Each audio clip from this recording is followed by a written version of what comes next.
વહીવટીતંત્રે ખાતરી આપતાની સાથે આખરે બરવાડા વેપારી સમિતિ દ્વારા જે વેરા વધારાના વિરોધમાં અચોક્કસ મુદતનું બંધનું એલાન પાછું ખેંચાયું।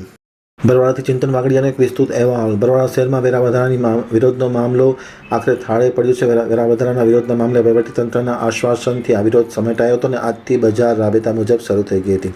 વહીવટીતંત્ર દ્વારા 2 દિવસમાં ઉચ્ચ કક્ષાએ રજૂઆત પહોંચાડવાનું આશ્વાસન આપવામાં આવ્યું હતું। પરિણામે નાગરિક સમિતિ દ્વારા 4 દિવસથી જે અચોક્કસ મુદતના ધરણા અને બંધનું એલાન આપવામાં આવ્યું હતું તે સમિટી લેવામાં આવ્યું હતું। 2 દિવસ સ્વયંભૂ સજ્જડ બંધ પાડ્યા બાદ આજથી રાબેતા મુજબ બરોડા શહેર ધમધમતું થયું હતું અને વેપાર ધંધા રાબેતા મુજબ શરૂ થયા હતા।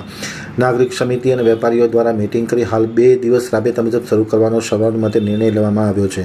નાગરિક સમિતિ દ્વારા સમગ્ર શહેરના વેપારીઓ અને ગ્રામ્યજનોનો આ બંધના એલાનમાં જોડાવા બદલ અને સફળતાપૂર્વક પાર પાડવા બદલ અને સાથોસાથ 4 દિવસના ધરણા પરિપૂર્ણ કરવા બદલ આભારની લાગણી વ્યક્ત કરવામાં આવી હતી।